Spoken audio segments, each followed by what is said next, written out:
ଟିକି ଚଢେଇ କିଛି ଖାଇବା ଜିନିଷ ଆଣି ନିଜ ଘରକୁ ଫେରୁଥିଲା। ସେତିକି ବେଳେ ତାର କାଳୁ କାଉ ସହ ଦେଖା ହେଲା। ଆରେ ଟିକି, ତୁ କଣ ନେଇକି ଯାଉଛୁ? ମୁଁ ମୋ ଝିଅ ପାଇଁ କିଛି ଖାଇବା ଜିନିଷ ନେଇକି ଯାଉଛି। ଖାଇବା ଜିନିଷ? ତୁ ଗୋଟେ କାମ କରେ, ତୁ ମତେ ଏ ଖାଇବା ଜିନିଷ ଗୁଡା ଦେଇଦେ, ମୋ ପୁଅ ମୁନ୍ନା ଖାଇବ। ନା ନା କାଳୁ ଭାଇ, ମୁଁ ୟାକୁ ତୁମକୁ ଦେଇପାରିବିନି। ୟାକୁ ମୁଁ ମୋ ଝିଅ ପାଇଁ ଆଣିଛି। ଟିକି ମନା କରିବାରୁ କାଳୁ କାଉ ପୁରା ରାଗିଗଲା। ହଉ ହଉ, ନ ଦେ, ଯା ପଳା ଏଠୁ। ଏମିତି କହି କାଳୁ କାଉ ସେଠାରୁ ଚାଲିଗଲା। ଆଉ ଟିକି ଚଢେଇ ବି ସେଠାରୁ ଚାଲି ଆସିଲା। ଏଇ ନେ ପିଙ୍କି, ମୁଁ ତୋ ପାଇଁ ବଜାରରୁ କିଛି ମିଠା ଫଳ ଆଣିଛି, ମନ ଭରିକି ଖା। ନାଇଁ ମା, ମୁଁ ଏବେ ଖାଇପାରିବିନି। ମୁଁ ଏବେ ପାଠ ପଢୁଛି, ପଢି ସାରିଲେ ଖାଇବି। ଝିଅ, ତୁ ଠିକ ସମୟରେ ଖାଦ୍ୟ ବି ଖା, ବହୁତ ଝଡି ଗଲାଣୁ। କଣ କରିବି ମା, ମୋର ତ ବହୁତ ସାରା ପାଠ ଅଛି, ନ ପଢିଲେ ତ ହବନି। କାଳୁର ପୁଅ ମୁନ୍ନା ସେପଟେ ଖାଇବା ପାଇଁ ଜିଦ୍ଦି କରୁଥିଲା। ବାପା ବାପା, ମତେ କଣ ଗୋଟେ ଭଲ ଜିନିଷ ଖାଇବାକୁ ଦିଅ, ମତେ ଜୋରରେ ଭୋକ ଲାଗୁଛି। ଆରେ ପୁଅ, ତୁ ଏବେ ପରା ମ୍ୟାଗି ଖାଇଛୁ, ତତେ ପୁଣି ଭୋକ କଲାଣି? ହଁ ଯେ, ହେଲେ ମତେ ଏବେ ଭଲ ଖାଇବା ଦରକାର। ଏମିତି କିଛି ଦିନ ବିତିବାକୁ ଲାଗେ। କାଳୁର ପୁଅ ମୁନ୍ନା ଜମା ବି ପାଠ ନ ପଢି ତା ସାଙ୍ଗମାନଙ୍କ ସହ ଜଙ୍ଗଲରେ ବୁଲୁଥିଲା। କିନ୍ତୁ ଟିକିର ଝିଅ ପିଙ୍କି ମନ ଦେଇ ପାଠ ପଢିବାରେ ଲାଗିଥାଏ। ବାପା ବାପା, ମୋ ସ୍କୁଲ ବ୍ୟାଗ ଫାଟି ଯାଇଛି, ତମେ ମୋ ପାଇଁ ଗୋଟେ ନୂଆ ବ୍ୟାଗ ଆଣିଦିଅ ନା। ଆରେ, ମୁଁ ଦେଖିଛି ଟିକି ଚଢେଇ ଝିଅ ପାଖରେ ଗୋଟେ ନୂଆ ବ୍ୟାଗ ଅଛି। ତୁ ଗୋଟେ କାମ କରିବୁ, ତା ଝିଅ ଯେତେବେଳେ ସ୍କୁଲରୁ ଫେରୁଥିବ ସେତେବେଳେ ତା ବ୍ୟାଗ ଛଡେଇ ଆଣିବୁ। ତା ପରଦିନ ପିଙ୍କି ସ୍କୁଲରୁ ଫେରୁଥିଲା। ସେତିକି ବେଳେ ମୁନ୍ନା ତାକୁ ବାଟରେ ଅଟକାଇ ଦେଲା। ମୁନ୍ନା, ମତେ କଣ ପାଇଁ ରୋକିଲୁ? ମୋ ବାଟ ଛାଡ, ମୁଁ ଘରକୁ ଯାଇ ପାଠ ପଢିବି, ମୋର ବହୁତ ସାରା କାମ ଅଛି। ଘରକୁ ଯାଇ ପାଠ ପଢିବୁ? ତୁ ଯେତେ ପାଠ ପଢିଲେ ବି ତୋ ମା ଭଳିଆ ଗରିବ ହେଇକି ରହିବୁ। ମୁଁ ଗରିବ ହୁଏ କି ଧନୀ ହୁଏ, ସେଥିରେ ତୋର କଣ ଅଛି? ଆଉ ସମୟ କହିବ, ମୁଁ ଗରିବ ହେଇକି ରହିବି କି ଧନୀ। ତୁ ଜମା ପାଟି କରନା, ଆଉ ଚୁପଚାପ ତୋ ନୂଆ ସ୍କୁଲ ବ୍ୟାଗ ଟା ମତେ ଦେଇଦେ। ନା ନା, ମୁଁ ମୋ ସ୍କୁଲ ବ୍ୟାଗ ତତେ ଦେବିନି। କଣ କହିଲୁ, ଦବୁନି? ଯଦି ଭଲରେ ଦବୁନି ତାହେଲେ ମୁଁ ତୋ ବ୍ୟାଗ ଭିଡ଼ିକି ନେଇଯିବି। ତାପରେ ମୁନ୍ନା ପିଙ୍କି ପାଖରୁ ଜୋର ଜବରଦସ୍ତି ତା ବ୍ୟାଗ ଛଡେଇ ନେଲା। ମୁନ୍ନା, ତୁ ଏସବୁ କଣ କରୁଛୁ? ମୁନ୍ନା ତା ବ୍ୟାଗ ନେଇ ସେଠାରୁ ଉଡିକି ପଳାଏ। ପିଙ୍କି ସେଇ ଚିରା ବ୍ୟାଗରେ ତା ବହି ଖାତା ପୁରେଇ ଘରକୁ ଯାଏ। ଆରେ ମା ପିଙ୍କି, ତୋର କଣ ହେଲା? ତୁ କାନ୍ଦୁଛୁ କଣ ପାଇଁ? ଆଉ ଏ ଚିରା ବ୍ୟାଗ କାହାର ନେଇକି ଆସିଛୁ? ମା ମା, ସେ ମୁନ୍ନା ମୋ ନୂଆ ବ୍ୟାଗ ଭିଡ଼ିକି ମୋଠୁ ନେଇଗଲା, ଆଉ ମୋ ଖାତା ବହି ବି ତଳେ ଫୋପାଡ଼ି ଦେଲା। ମୁଁ ତା ଚିରା ବ୍ୟାଗରେ ମୋ ବହି ପୁରେଇକି ଆଣିଛି। ହଉ ହଉ, ତୁ କାନ୍ଦନା, ମୁଁ ଏବେ ତାଙ୍କ ଘରକୁ ଯାଉଛି। ଏମିତି କହି ଟିକି କାଳୁ କାଉ ଘରକୁ ଗଲା। କାଳୁ ଭାଇ, ତମ ପୁଅ ମୁନ୍ନା କୁଆଡେ ଗଲା? ସେ ମୋ ଝିଅର ନୂଆ ବ୍ୟାଗ ଛଡେଇକି ନେଇ ଆସିଛି, ଆଉ ତା ଫଟା ବ୍ୟାଗ ତାକୁ ଦେଇଛି। ହଁ, ମୋ ପୁଅ ତ ଠିକ କାମ କରିଛି। ତୋ ଝିଅ ନୂଆ ବ୍ୟାଗ ରଖିଲେ କଣ ବା କରିବ? ତୋ ଝିଅ ଯେତେ ପାଠ ପଢିଲେ ବି ସେଇ ଗରିବ ହେଇକି ରହିବ। ହଁ, ତମେ ସବୁବେଳେ ଖାଲି ମୋ ଝିଅର ମଜା ଉଡଉଥାଅ। ଦେଖିବ, ସେ ଦିନେ ପାଠ ପଢି ଆମ ଜଙ୍ଗଲର ନାଁ ରଖିବ। ମୋ କଥା ମନେ ରଖିଥାଅ। ତାପରେ ଟିକି ଚଢେଇ ସେଠାରୁ ଚାଲିଗଲା। ଏମିତି ଦିନ ପରେ ଦିନ ବିତିବାକୁ ଲାଗିଲା। ପିଙ୍କି ମନ ଲଗେଇ ଦିନ ରାତି ଏକ କରି ପାଠ ପଢି ଚାଲିଲା। ଆଉ ସେପଟେ ମୁନ୍ନା ସବୁବେଳେ ତା ସାଙ୍ଗମାନଙ୍କ ସହ ଖେଳରେ ମାତି ରହିଲା। ଗୋଟେ ଦିନ ପିଙ୍କି ସ୍କୁଲରୁ ଫେରୁଥିବା ବେଳେ ମୁନ୍ନା ପିଙ୍କିର ସବୁ ବହି ଖାତା ଛଡେଇ ନେଇଗଲା, ଆଉ ତାକୁ ନଦୀ ଭିତରକୁ ଫିଙ୍ଗିଦେଲା। ଟିକି ଚଢେଇ ପାଖରେ ଅଳ୍ପ କିଛି ଟଙ୍କା ଥିଲା, ହେଲେ ସେଥିରେ ପିଙ୍କିର ସବୁ ଖାତା ବହି କିଣା ହେଇପାରିବନି। ସେଥିପାଇଁ ଟିକି ମିଠୁଶୁଆ ପାଖକୁ ଯାଏ। ମିଠୁ ଭାଇ, ମତେ କିଛି ଟଙ୍କା ଧାର ଦେଇପାରିବ? ମୋ ଝିଅ ପାଇଁ କିଛି ବହି ଖାତା କିଣିଥାନ୍ତି। ହଉ ହଉ ଟିକି, ମୁଁ ଏବେ ଦଉଛି। ତାପରେ ମିଠୁ ଟିକିକୁ କିଛି ପଇସା ଉଧାର ଦିଏ। ଆଉ ଟିକି ଚଢେଇ ସେଇ ପଇସାରେ ତା ଝିଅ ପାଇଁ ଖାତା ବହି କିଣି ଆଣେ। ଝିଅ, ଏଇ ନେ, ମୁଁ ତୋ ପାଇଁ ନୂଆ ବହି କିଣି ଆଣିଲି। ତୁ ପଛ କଥା ସବୁ ଭୁଲି ଯା, ଆଉ ମନ ଲଗେଇକି ପାଠ ପଢେ। ନୂଆ ବହି ଦେଖି ପିଙ୍କି ବହୁତ ଖୁସି ହେଇଯାଏ। ଆଉ ମନ ଲଗେଇ ପଢିବାକୁ ଲାଗେ। ଏମିତି ଭାବରେ କିଛି ବର୍ଷ ବିତିଯାଏ। ଆଉ ପିଙ୍କି ପାଠ ପଢି ଗୋଟେ ଭଲ ଡକ୍ଟର ହେଇଯାଏ। ଟିକି ଚଢେଇ ସେଇ ଖୁସିରେ ଜଙ୍ଗଲରେ ମିଠା ବାଣ୍ଟିବାକୁ ଲାଗେ। ସେ ମିଠା ନେଇ କାଳୁ କାଉ ଘରକୁ ଯାଏ। ନିଅ କାଳୁ ଭାଇ, ମିଠା ନିଅ। ମୋ ଝିଅ ଡକ୍ଟର ଚାକିରି ପାଇଯାଇଛି। ତମେ ତ କହୁଥିଲ ନା ମୋ ଝିଅ ପାଠ ପଢି ଗରିବ ହେଇକି ରହିବ, ହେଲେ ଦେଖିଲ ତ କଣ ହେଲା। ଏମିତି କହି ଟିକି ସେଠାରୁ ଚାଲିଗଲା। ଆଉ କାଳୁ କାଉ ଆଉ ତାର ପୁଅ ମନେ ମନେ ବହୁତ ଲଜ୍ଜିତ ହେଇଗଲେ। ଆରେ ଶୁଣୁଛ, କାଲି କାର୍ତ୍ତିକ ପୂର୍ଣ୍ଣିମା। ଆଉ ତମେ ତ ଜାଣିଛ ମତେ କାଲି ଭୋର 4ଟାରୁ ଉଠି ନଈରେ ଡଙ୍ଗା ଭସେଇବାକୁ ପଡିବ। ତେଣୁ ତମେ ମତେ ଟିକେ ଭୋର 4ଟାରୁ ଉଠେଇଦବ। ହଁ ହଁ ଠିକ ଅଛି, ମୁଁ ତୁମକୁ ଭୋର 4ଟାରୁ ଉଠେଇଦେବି। ହଉ, ତୁମେ ଯାଅ ଆଉ ବଜାରରୁ ମୋ ପାଇଁ ଗୋଟେ ବଡ ଆଉ ଭଲ ଡଙ୍ଗାଟିଏ କିଣିକି ଆଣ। ହଉ, ମୁଁ ଯାଉଛି ବଜାରକୁ, ଡଙ୍ଗା ନେଇକି ଆସୁଛି। ସେ ଟୋକା କୁଆଡେ ଗଲା କେଜାଣି? ସେ ଥିଲେ ବଜାରକୁ ଯାଇଥାନ୍ତା। ହଉ ଛାଡ, ମୁଁ ଯାଉଛି। ପୁଅ ଲକି, ତୁ ଯା ଆଉ ମୋ ପାଇଁ ଡଙ୍ଗା କିଣିକି ଆଣ। ମା, ଡଙ୍ଗା କଣ କରିବ? ତମେ କଣ ନଈରେ ଡଙ୍ଗା ଚଲେଇବ ନା କଣ? ନାଇଁ ପୁଅ, ସେ କଥା ନୁହେଁ। କାଲି କାର୍ତ୍ତିକ ପୂର୍ଣ୍ଣିମା, ତେଣୁ ଆମେ ସମସ୍ତେ କାଲି ଡଙ୍ଗା ଭସେଇବୁ। ସେଥିପାଇଁ ତୁ ଯା ଆଉ ବଜାରରୁ ଡଙ୍ଗା କିଣିକି ଆଣ। ହଉ ମା, ମୁଁ ଯାଉଛି। ପୁଅ, ବେଶୀ ଟଙ୍କା ବାଲା ଡଙ୍ଗା ଆଣିବୁନି, ଅଳ୍ପ ଟଙ୍କା ବାଲା ଡଙ୍ଗା ଆଣିବୁ। ହଉ ମା, ଠିକ ଅଛି। ମୁଁ ଏଇ ଗଲି ଆଉ ଏଇ ଆସିଲି। ଏମିତି କହି ଲକି ସେଠୁ ବଜାରକୁ ଗଲା। ବାଟରେ ଗଲା ବେଳେ ତାର ମୁନା ସହ ଦେଖା ହେଲା। ଆରେ ଲକି, ତୁ କୁଆଡେ ଯାଉଛୁ? ମୁଁ ଡଙ୍ଗା କିଣିବାକୁ ବଜାରକୁ ଯାଉଛି, ଆସୁନୁ ଯିବା। ଆରେ ଡଙ୍ଗା ତୋର କଣ ହେବ? ତୁ କଣ ଡଙ୍ଗା ଆଣି ରାମୋଜାଙ୍କ ଗଡିଆକୁ ମାଛ ଧରିବାକୁ ଯିବୁ ନା କଣ? ଆରେ ବୋକା, କାଲି ପରା କାର୍ତ୍ତିକ ପୂର୍ଣ୍ଣିମା। ଆଉ କାଲି ସବୁ ମା ଚଢେଇ ମାନେ ନଈରେ ଡଙ୍ଗା ଭସେଇବେ। ସେଥିପାଇଁ ମୁଁ ଯାଉଛି ମୋ ମା ପାଇଁ ଡଙ୍ଗା କିଣିକି ଆଣିବି। ଆରେ ମୋ ମାର ତ ବି ଡଙ୍ଗା ଦରକାର ଥିବ। ଚାଲ, 2 ଜଣ ଯାକ ଡଙ୍ଗା କିଣିବାକୁ ଯିବା। ହଁ ହଁ, ଚାଲ ଯିବା। ଏହା ପରେ ସେମାନେ ଡଙ୍ଗା କିଣିବାକୁ ବଜାରକୁ ଗଲେ। ସେହି ଜଙ୍ଗଲରେ ରହୁଥାଏ ମିନୁ ମାଉସୀ। ମିନୁ ମାଉସୀ ଥିଲା ବହୁତ ରାଗି।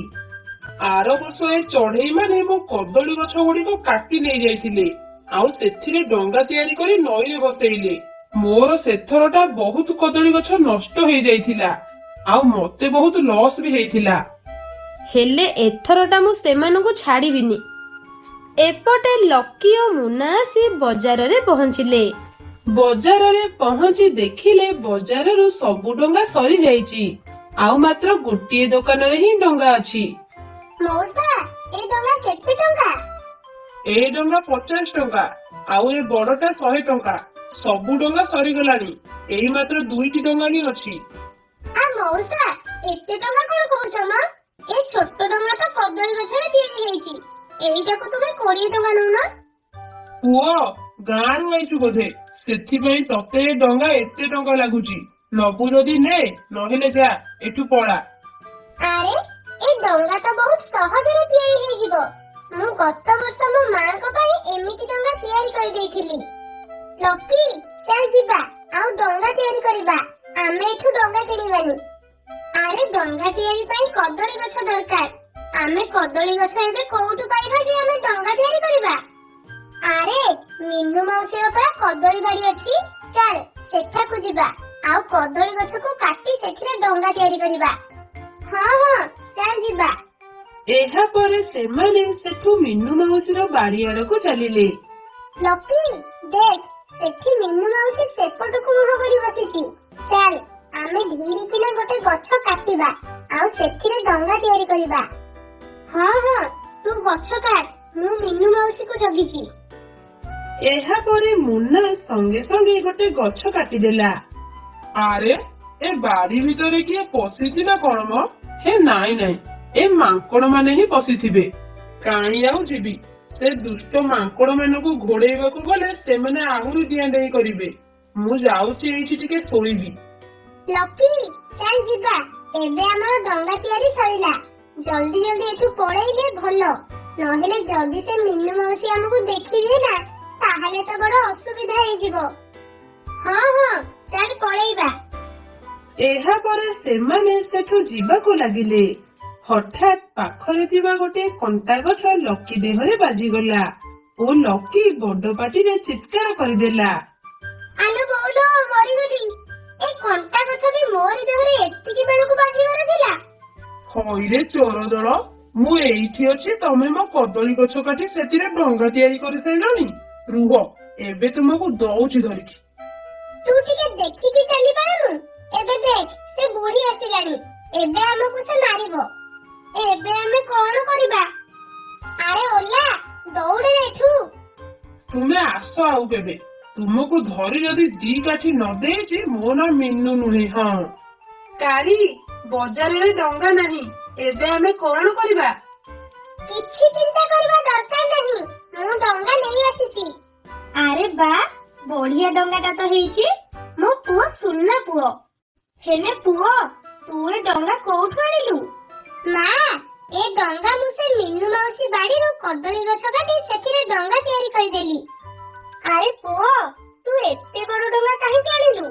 ଆଉ ଏ କେତେ ଟଙ୍କା ପଡିଲା? ମା, ଏ ଡଙ୍ଗା ମୁଁ କିଣିନି। ଏ ଡଙ୍ଗା ମୁଁ ସେ ମିନୁ ମାଉସୀ ବାଡିରୁ କଦଳୀ ଗଛ କାଟି ସେଥିରେ ଡଙ୍ଗା ତିଆରି କରିଦେଲି। ମା, ଏଇ ନିଅ ଏ ଡଙ୍ଗା। ଓ ଏମିତି କଥା। ହଉ ହଉ, ହେଲେ ମନେ ରଖ, ଏମିତି ଭୁଲ ଆଉ କେବେ କରିବୁନି। ହଉ ମା, ଠିକ ଅଛି। ଏମିତି ସେଦିନ ରାତି ହେଲା। ଜଙ୍ଗଲର ଚଢେଇ ମାନେ ଭୋର 4ଟାରୁ ଯାଇ ନଈ କୂଳରେ ପହଞ୍ଚିଲେ। ମୋ ଡଙ୍ଗା ସବୁଠାରୁ ଆଗୁଆ ଗଲା। ହଁ କାଳି ଭଉଣୀ, ତୁମ ଡଙ୍ଗା ଆଗୁଆ ଯାଉଛି। ଆରେ ରୁହରେ ମୋ ପାଇଁ, ମୁଁ ଡଙ୍ଗା ଭସେଇବି। ବାପରେ, ଏ ବୁଢୀ ତ ଏଠାକୁ ଡଙ୍ଗା ଭସେଇବାକୁ ଆସିଲାଣି। ଇଏ ଯଦି ମତେ ଦେଖିଦବ ନା, ତାହେଲେ ବଡ ଅସୁବିଧା ହେଇଯିବ। ମିନୁ ମାଉସୀ ତରତର ହେଇ ନଈ କୂଳରେ ଆସୁଥାଏ। ହଠାତ୍ ତାର ଗୋଡ ଖସିଗଲା ଏବଂ ସେ ନଈ ଭିତରକୁ ଗଳି ପଡିଲା। ମାଲୋ ମରିଗଲି। ଆରେ କିଏ ଅଛରେ, ମତେ ବଞ୍ଚାଅ। ହେ ପ୍ରଭୁ, ମିନୁ ମାଉସୀ ତ ପାଣିରେ ବୁଡିଗଲା। ମତେ ତ ପହଁରା ଆସିନି। ଲିଲି, ତୁ ଯା ଆଉ ମିନୁ ମାଉସୀକୁ ବଞ୍ଚା। କାଳି ଭଉଣୀ, ମତେ ବି ପହଁରା ଆସିନି। ମା, ବ୍ୟସ୍ତ ହୁଅନି, ମୁଁ ଯାଉଛି ମିନୁ ମାଉସୀକୁ ଉଦ୍ଧାର କରିବି। ଏମିତି କହି ମୁନ୍ନା ସଙ୍ଗେ ସଙ୍ଗେ ପାଣି ଭିତରକୁ ଡେଇଁ ପଡିଲା ଏବଂ ମିନୁ ମାଉସୀକୁ ପିଠିରେ ପକେଇ ପାଣି ଉପରକୁ ନେଇ ଆସିଲା। ଓହୋ, ଯାହା ହେଉ ବଞ୍ଚିଗଲି। ଧନ୍ୟବାଦ, ଧନ୍ୟବାଦ ମୁନା। ତୁ ତ କାଲି ମୋ କଦଳୀ ଗଛ କାଟି ଚୋରି କାମ କରୁଥିଲୁ, ସେଥିପାଇଁ ମୁଁ ତତେ ଦଣ୍ଡ ଦେବା କଥା। ହେଲେ ତୁ ଆଜି ମୋ ଜୀବନ ବଞ୍ଚେଇ ସେ ଦଣ୍ଡରୁ ରକ୍ଷା ପାଇଲୁ। ମାଉସୀ, ତୁମେ ଜଲ୍ଦି ତୁମ ଡଙ୍ଗା ବସାଅ, ନହେଲେ ସକାଳ ହେଇଯିବ ଯେ। ହଁ ହଁ, ମୁଁ ଡଙ୍ଗା ବସଉଛି। ଏମିତି କହି ମିନୁ ମାଉସୀ ଡଙ୍ଗା ବସେଇଲା। ମଧୁବନ ଜଙ୍ଗଲରେ ଥିବା ନଈ କୂଳରେ ଟିକି ଚଢେଇ ଘର କରି ରହୁଥାଏ। ଟିକି ଚଢେଇ ତା ଘର ପାଖରେ ଗୋଟେ ଲିଚୁ କୋଳି ଗଛ ଲଗେଇଥାଏ। ସେଇ ଲିଚୁ ଗଛରେ ବହୁତ ସାରା ଲିଚୁ ଫଳିଥାଏ। ଲିଚୁ କୋଳି ବହୁତ ସ୍ୱାଦିଷ୍ଟ ହେଇଥିବାରୁ ନଈରେ ଥିବା ମାଛ ମାନେ ମଧ୍ୟ ସେଠାକୁ ଲିଚୁ କୋଳି ଖାଇବାକୁ ଆସନ୍ତି। ଦିନକର ଘଟଣା। ଥରେ ଟିକି ଚଢେଇ ତା ଘରେ ନଥାଏ। ଠିକ ସେଇ ସମୟରେ ଗୋଟେ ଚିଲ ବୁଲି ବୁଲି ଆସି ଲିଚୁ ଗଛ ପାଖରେ ପହଞ୍ଚିଲା ଏବଂ ସେଠୁ ଲିଚୁ କୋଳି ଖାଇବାକୁ ଲାଗିଲା। ଆରେ ବା, ଏ ଲିଚୁ କୋଳି ଗୁଡିକ ତ ବହୁତ ସ୍ୱାଦିଷ୍ଟ ହେଇଛି। ମୁଁ ଯଦି ଆଗରୁ ଜାଣିଥାନ୍ତି ଏ ନଈ କୂଳରେ ଲିଚୁ ଗଛ ଅଛି ବୋଲି, ମୁଁ ତ ପ୍ରତିଦିନ ଏଠାକୁ ଲିଚୁ ଖାଇବାକୁ ଆସନ୍ତି। ହଉ, ଯାଉଛି ଯିବି। ଏଥିରୁ କିଛି ଲିଚୁ କୋଳି ମୁଁ ମୋ ସ୍ତ୍ରୀ ପାଇଁ ନେଇଯିବି। ସେ ଏ ଲିଚୁ ଖାଇଲେ ବହୁତ ଖୁସି ହେବ। ଏମିତି କହି ଚିଲ ଲିଚୁ ଗଛରୁ କିଛି ଲିଚୁ ତୋଳିଲା ଓ ତାକୁ ନେଇ ଘରକୁ ଚାଲିଗଲା। ପାଖରେ ଥିବା ଗୋଟେ ମାଛ ଚିଲକୁ ଲିଚୁ କୋଳି ନବାର ଦେଖିଲା। ଆରେ, ଏ ଚିଲ ତ ଚୋରଟେ। ଟିକି ଚଢେଇ ନଥିବା ଦେଖି ସେ ତା ଗଛରୁ ଲିଚୁ କୋଳି ତୋଳି ନେଇଗଲା। ଆଜି ଆସୁ ଟିକି ଚଢେଇ, ମୁଁ ତାକୁ ସବୁ କଥା କହିବି। ଏମିତି କହି ମାଛଟି ସେଠୁ ପାଣି ଭିତରକୁ ଚାଲିଗଲା। ଏଇ ନିଅ ଭାଗ୍ୟବାନ, ଏ ଲିଚୁ କୋଳି ଖାଅ। ଆଉ କୁହ, ଏଇ ଲିଚୁ କୋଳି କେମିତି ଲାଗୁଛି? ଆରେ, ମତେ ତ ଲିଚୁ କୋଳି ଖାଇବାକୁ ବହୁତ ଭଲ ଲାଗେ। ରୁହ, ମୁଁ ଏବେ ଏକୁ ଖାଇକି କହୁଛି ଏ କେମିତି ଲାଗୁଛି। ଏମିତି କହି ମିନୁ ଚିଲ ଲିଚୁ କୋଳି ଖାଇଲା। ଲିଚୁ କୋଳି ତାକୁ ବହୁତ ଭଲ ଲାଗିଲା। ଆରେ ବା, ଆଜି ତ ମଜା ଆସିଗଲା। ଡୋମା, ତମେ ଲିଚୁ କୋଉଠୁ ଆଣିଲ? ମୁଁ ୟାକୁ ସେ ନଈ କୂଳରୁ ଆଣିଛି। ସେ ନଈ କୂଳରେ ଗୋଟେ ହିଁ ଲିଚୁ ଗଛ ଅଛି, ଆଉ ଏ କୋଳି ସେଇଠି ହିଁ ଫଳିଥିଲା। ଡୋମା, ତମେ କାଲି ବି ମୋ ପାଇଁ ଏ କୋଳି ଆଣିବ। ମୋର ଏଇ ଲିଚୁ କୋଳି ଖାଇବାକୁ ବହୁତ ଇଚ୍ଛା ହେଉଛି। ହଁ ହଁ ଭାଗ୍ୟବାନ, ତମେ ଚିନ୍ତା କରନି, ମୁଁ ତୁମ ପାଇଁ କାଲି ଏ ଲିଚୁ କୋଳି ନେଇ ଆସିବି। ଏପଟେ ଟିକି ଚଢେଇ ଆସି ଘରେ ପହଞ୍ଚିଲା। ଓହୋ, ବାହାରେ କେତେ ଜୋରରେ ଖରା ହେଉଛି। ମୋର ତ ତଣ୍ଟିପାଟି ସବୁ ଶୁଖିଗଲାଣି। ଯାଉଛି, ଗଛରୁ ଗୋଟେ ଲିଚୁ କୋଳି ଖାଇବି। ଆଉ ଲିଚୁ କୋଳି ଖାଇସାରି ନଈରୁ ପାଣି ପିଇବି। ଏମିତି କହି ଟିକି ଚଢେଇ ସେଠୁ ଲିଚୁ ଗଛ ଆଡକୁ ଚାଲିଲା। ଆଉ ସେଠି ପହଞ୍ଚି ଦେଖିଲା ତା ଲିଚୁ ଗଛରେ ଗୋଟେ ହେଲେ ବି ଲିଚୁ କୋଳି ନାହିଁ। ଟିକି ଲିଚୁ ଗଛରେ ଲିଚୁ କୋଳି ନ ପାଇ ଆଶ୍ଚର୍ଯ୍ୟ ହେଲା। ଆରେ, ମୋ ଗଛରେ କଣ ଗୋଟେ ହେଲେ ବି ଲିଚୁ କୋଳି ନାହିଁ? କିଏ କଣ ସବୁ ଚୋରି କରି ନେଇଯାଇଛି ନା କଣ? କିଏ କିଏ ମୋ ସବୁ ଲିଚୁ କୋଳି ନେଇଛି? କିଏ କିଏ ନେଇଛି ମୋ କୋଳି? ଟିକିର ପାଟି ଶୁଣି ମାଛ ପାଣି ଭିତରୁ ଉପରକୁ ଆସିଲା। ଟିକି ଟିକି, ତୋର ସବୁ କୋଳି ଗୋଟେ ଚିଲ ନେଇଛି। ସେ ଦୁଷ୍ଟକୁ ମୁଁ ଛାଡ଼ିବିନି। ସେ ଦୁଷ୍ଟକୁ ମୁଁ ଉଚିତ ଶିକ୍ଷା ଦେବି। ଆରେ, ଦେଖୁନ, ମୋର ସବୁ ଲିଚୁ କୋଳି ତୋଳି ନେଇ ଯାଇଛି। ଟିକି, ତୁ ଯଦି ତାକୁ ଏଇ ଲିଚୁ କୋଳି କଥା ନ ପଚାରିବୁ, ତାହେଲେ ସେ କାଲି ବି ଆସି ଏଠୁ ଲିଚୁ କୋଳି ନେଇଯିବ। ହଁ ମାଛ, ତୁ ଠିକ କହିଛୁ। ମୁଁ ଏବେ ହିଁ ସେ ଡୋମା ଚିଲ ପାଖକୁ ଯାଉଛି, ଆଉ ତାକୁ ଲିଚୁ କୋଳି କଥା ପଚାରିକି ଆସୁଛି। ଏମିତି କହି ଟିକି ଚଢେଇ ଚିଲର ଘର ଆଡକୁ ଚାଲିଗଲା ଏବଂ ଟିକେ ସମୟ ପରେ ସେଠି ପହଞ୍ଚି ଚିଲକୁ ଲିଚୁ କୋଳି କଥା ପଚାରିଲା। ହଁ, ମୁଁ ଆଣିଛି ସେ ଲିଚୁ କୋଳି। ଆଣିଲାରୁ କଣ ହେଇଗଲା? ଡୋମା, ତୁ କୋଳି ଆଣିଲୁ କିଛି କଥା ନାହିଁ, ହେଲେ ତୁ ସେ ଗଛର ସବୁ କୋଳି କଣ ପାଇଁ ଆଣିଲୁ? ତୁ କଣ ଜାଣିନୁ ସେ ଗଛ ମୋର ବୋଲି? ଆଜି ତତେ କହିଦେଇ ଯାଉଛି, ଆଉ ଦିନେ ତୁ ମୋ ଗଛର କୋଳି ଆଣିବୁନି, ହେଲା? ଏ ଟିକି, ତୋର ତ ସାହସ କିଛି କମ ନୁହେଁ ମୁଁ ଦେଖୁଛି। ତୁ ମୋ ଘରକୁ ଆସି ମୋ ସ୍ୱାମୀକୁ ଧମକ ଦଉଛୁ। ରହ, ଏବେ ତତେ ଦଉଛି ପାନେ। ଏମିତି କହି ମିନୁ ଟିକିକୁ ମାରିବାକୁ ଆସିଲା। ଟିକି ମିନୁକୁ ଆସୁଥିବାର ଦେଖି ସେଠୁ ପଳେଇଲା। ଆରେ, ଦେଖୁନ, ଏଡିକି ଟିଏ ଚଢେଇ ହବନି, ମୋ ଘରକୁ ଆସି ପୁଣି ମୋ ସ୍ୱାମୀକୁ ଧମକ ଦଉଛି। ସେ ତ ଏବେ ଚାଲିଗଲାଣି, ତମେ ଆଉ ରାଗନି। ଡୋମା, ତମେ କାଲି ସେ କୋଳି ଗଛରୁ କୋଳି ଆଣିବ। ଆଉ ଯଦି ସେ ଟିକି ତମକୁ କିଛି କୁହେ, ତାହେଲେ ତମେ ମତେ କହିବ। ମୁଁ ତା ଥଣ୍ଟ ମେଲି ତା ଜିଭ ଭିଡ଼ି ଆଣିବି। ହଁ ହଁ, ମୁଁ ତାହା ହିଁ କରିବି। ତମେ ଆଉ ରାଗନି, ଆଉ ବସାରେ ଯାଇ ଶୋଇପଡ। ଏପଟେ ଟିକି ଧଇଁ ସଇଁ ହୋଇ ଘରେ ପହଞ୍ଚିଲା। ବାପରେ, ସେ ଡୋମାର ସ୍ତ୍ରୀ କେଡେ ଜଭର। ମୋ ଗଛରୁ ଲିଚୁ କୋଳି ଖାଇ ପୁଣି ମତେ ମାରିବାକୁ ଆସୁଛି। ଓହୋ, ବେଳା ଭଲ ମୁଁ ସେଠୁ ଚାଲି ଆସିଲି, ନହେଲେ ସେ ମିନୁ ମତେ ମାରି ଦେଇଥାନ୍ତା। ହେଲେ ଏବେ ମୁଁ କଣ କରିବି? କେମିତି ମୁଁ ଲିଚୁ କୋଳିକୁ ସେ ଚିଲ କବଳରୁ ବଞ୍ଚେଇବି? ହଁ, ଯାଉଛି ସେ ମାଛ ପାଖକୁ। ତା ପାଖରେ ନିଶ୍ଚୟ କିଛି ଉପାୟ ଥିବ। ଏମିତି କହି ଟିକି ଚଢେଇ ନଈ କୂଳକୁ ଗଲା ଓ ନଈ କୂଳରେ ପହଞ୍ଚି ମାଛକୁ ଡାକ ଛାଡିଲା। ଟିକି ଚଢେଇର ଡାକ ଶୁଣି ମାଛ ସେଠାକୁ ଆସିଲା। ଆରେ ମାଛ, କଣ କରିବା କହିଲୁ? ମତେ ଯାହା ଲାଗୁଛି ସେ ଦୁଷ୍ଟ ଚିଲ ଏଥର ପ୍ରତିଦିନ ଲିଚୁ କୋଳି ଖାଇବାକୁ ଆସିବ। ଏବେ ଆମେ କଣ କରିବା? ମୁଁ ତ ମାଛ, ମୁଁ କଣ ସେ ଚିଲ ସହ ଲଢେଇ କରିପାରିବି? ଆମେ ତାକୁ ବଳରେ ପାରିବାନି, କିନ୍ତୁ ଆମେ ତାକୁ ବୁଦ୍ଧିରେ ହରାଇ ପାରିବା। ଟିକି, ମୋ ପାଖରେ ଗୋଟେ ଭଲ ବୁଦ୍ଧିଟିଏ ଅଛି, ଯାହା ଦ୍ୱାରା ଆମେ ସେ ଚିଲକୁ ପାନେ ଦେଇପାରିବା। କଣ କଣ ସେ ଉପାୟ? ଏହା ପରେ ମାଛ ଟିକିକୁ କିଛି କହିଲା। ଟିକି ମାଛର କଥା ଶୁଣି ବହୁତ ଖୁସି ହେଲା। ଆରେ ବା, କି ସୁନ୍ଦର ଉପାୟଟିଏ। ମାଛ, ଏଇ ଉପାୟ କଲେ ନା ସେ ଚିଲ ତ ଚିଲ, ତା ସ୍ତ୍ରୀ ବି ବୁଦ୍ଧି ଶିଖିବ। ତାହେଲେ ଆଉ ଡେରି କାହିଁକି? ଟିକି, ତୁ ଯା, କାମରେ ଲାଗି ପଡ। ହଁ ମାଛ, ମୁଁ ଯାଇ କାମରେ ଲାଗି ପଡୁଛି। ମାଛ, ତୁ ନଈ ଭିତରୁ କିଛି ଗୋଡି ଆଣି ମତେ ଦେ, ଯାହା ଦ୍ୱାରା ମୋ କାମ ଜଲ୍ଦି ହେଇଯିବ। ହଁ ଟିକି, ମୁଁ ଏବେ ତତେ ଗୋଡି ଆଣିକି ଦଉଛି। ଏମିତି କହି ମାଛ ନଈ ଭିତରକୁ ଚାଲିଗଲା ଏବଂ ଟିକେ ସମୟ ପରେ ନଈ ଭିତରୁ ଛୋଟ ଛୋଟ ଗୋଡି ଆଣିକି ଟିକିକୁ ଦେଲା। ଟିକି ସେଇ ଗୋଡିରେ କିଛି ଦୂଷିତ ପଦାର୍ଥ ମିଶାଇ ଲିଚୁ କୋଳି ତିଆରି କଲା ଏବଂ ତାକୁ ନେଇ ସେ ଲିଚୁ କୋଳି ଗଛ ତଳେ ପକେଇଦେଲା। ଏଥର ମୋ କାମ ସରିଲା। କାଲି ସକାଳ ହେଲେ ସେ ଚିଲ ଏଠାକୁ ଆସିଲେ ମଜା ଚାଖିବ। ହଉ, ମୁଁ ଯାଉଛି ଏବେ ଶୋଇବି। ଏମିତି କହି ଟିକି ଚଢେଇ ସେଠୁ ଶୋଇବାକୁ ଚାଲିଗଲା। ଏମିତି ସେ ଦିନ କଟିଲା। ପରଦିନ ସକାଳ ହେଲା। ଡୋମା ତମେ ଯାଅ ଆଉ ସେ ଟିକିର ଲିଚୁ କୋଳି ଗଛରୁ ଲିଚୁ କୋଳି ନେଇକି ଆସ। ହଁ ହଁ ମିନୁ, ମୁଁ ଯାଉଛି। ତମେ ରେଡି ହେଇକି ଥାଅ। ମୁଁ ଏଇ ଗଲି ଆଉ ଏଇ ଲିଚୁ କୋଳି ନେଇକି ଆସିଲି। ହଁ ଯାଅ। ଏହାପରେ ଚିଲ ସେଠୁ ନଈକୂଳ ଆଡକୁ ଗଲା ଏବଂ ଟିକେ ସମୟ ପରେ ସେଠି ପହଞ୍ଚିଲା। ଆରେ, ଏ ଗଛ ମୂଳେ କଣ ଏତେ ସାରା ଲିଚୁ କୋଳି ପଡିଛି? ଯାହା ହେଉ, ଭଲ ହେଲା। ମତେ ଆଉ ଲିଚୁ କୋଳି ତୋଳିବାକୁ ପଡିବନି। ଯାଉଛି, ସେ ଟିକି ଆସିବା ପୂର୍ବରୁ ଏ ସବୁ ଲିଚୁ କୋଳି ତୋଳି ନେଇ ଏଠୁ ଚାଲିଯିବି। ଏମିତି କହି ଡୋମାଚିଲ ତଳେ ପଡିଥିବା ଲିଚୁ କୋଳି ଗୁଡିକ ଏକାଠି କଲା ଏବଂ ତାକୁ ଧରି ସେଠୁ ଚାଲିଗଲା। ଯାରେ ପୁଅ ଯା, ତାକୁ ଖାଇଲେ ଏବେ ପାନେ ପାଇବୁ।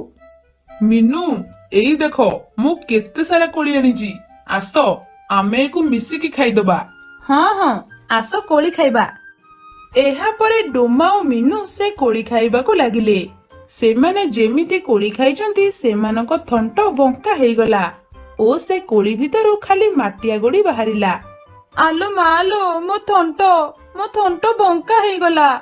ମିନୁ, ମୋ ଥଣ୍ଟ ବି ବଙ୍କା ହେଇଗଲା। ହେଲେ ମିନୁ, ଏ କୋଳି ଭିତରକୁ ଏ ଗୋଡି ଆସିଲା କେମିତି? ତମେ କେଡେ ବୋକା, ତମେ କଣ ଜାଣିପାରୁନ? ସେ ଟିକି ଲିଚୁ କୋଳି ଖାଇଦେଇ ତା ଖୋପି ଭିତରେ ଗୋଡି ଭରି କରିଦେଇଛି ଆଉ ସେଥିପାଇଁ ଆମ ଥଣ୍ଟ ବଙ୍କା ହେଇଗଲା। ମିନୁର କଥା ଶୁଣି ଚିଲ ରାଗିଗଲା ଓ ସେ ସିଧା ନଈକୂଳକୁ ଚାଲିଲା। ଟିକି ମାଛ ସହ କଥାବାର୍ତ୍ତା ହେଉଥାଏ। ହଠାତ୍ ଚିଲ ସେଠି ପହଞ୍ଚି ଟିକିର ଘରକୁ ଭାଙ୍ଗିଦେଲା ଓ ସେଠୁ ଚାଲିଗଲା। ଆରେ, ସେ ଦୁଷ୍ଟ ଚିଲ ତମ ଘର ଭାଙ୍ଗିଦେଲା। ଏବେ ମୁଁ କଣ କରିବି? କୋଉଠି ରହିବି? ଟିକି, ତୁ କିଛି ଚିନ୍ତା କରନା। ମୁଁ ତତେ ଗୋଟେ ଘର ଦେବି, ତୁ ସେଥିରେ ରହିବୁ। ତୁ ତ ମାଛ, ଆଉ ତୁ ପାଣିରେ ରହୁ। ତୁ କୋଉଠୁ ଘର ଆଣିବୁ ଯେ ତୁ ମତେ ଘର ଦବୁ? ଟିକି, ତୁ ଏଇଠି ଅପେକ୍ଷା କର, ମୁଁ ତୋ ପାଇଁ ଘର ନେଇକି ଆସୁଛି। ଏମିତି କହି ମାଛ ପାଣି ଭିତରକୁ ଚାଲିଗଲା ଓ ଟିକେ ସମୟ ପରେ ସେ ଗୋଟେ ଲିଚୁ ଘର ନେଇକି ଆସିଲା। ଆରେ ବା, ଏ ତ ଗୋଟେ ଲିଚୁ ଘର। ମାଛ, ତୁ ଏ ଘର କେମିତି ତିଆରି କଲୁ? ମୁଁ ପ୍ରତିଦିନ ଯୋଉ ଲିଚୁ କୋଳି ଖାଏ ତା ଚୋପା ମୁଁ ସାଇତି ରଖେ ଆଉ ସେଥିରେ ଖେଳି ଖେଳି ମୁଁ ଏ ଘର ତିଆରି କରିଥିଲି। ଯାହା ହେଉ, ଏବେ ଏ ଘର ତ କାମରେ ଆସିଲା। ଧନ୍ୟବାଦ, ଧନ୍ୟବାଦ ମାଛ। ତୋର ଏଇ ଉପକାର ମୁଁ କେବେ ସୁଝି ପାରିବିନି। ଆରେ, ମୁଁ ତ ତୋଠୁ ପ୍ରତିଦିନ ମାଗଣାରେ କୋଳି ଖାଏ। ତା ଆଗରେ ଏ ଘର କଣ? ଯା, ଏ ଘରେ ଏବେ ତୁ ଶାନ୍ତିରେ ରହ। ମାଛର କଥା ଶୁଣି ଟିକେ ସେ ଲିଚୁ ଘରକୁ ଗଲା ଓ ସେ ଘରେ ଖୁସିରେ ରହିଲା।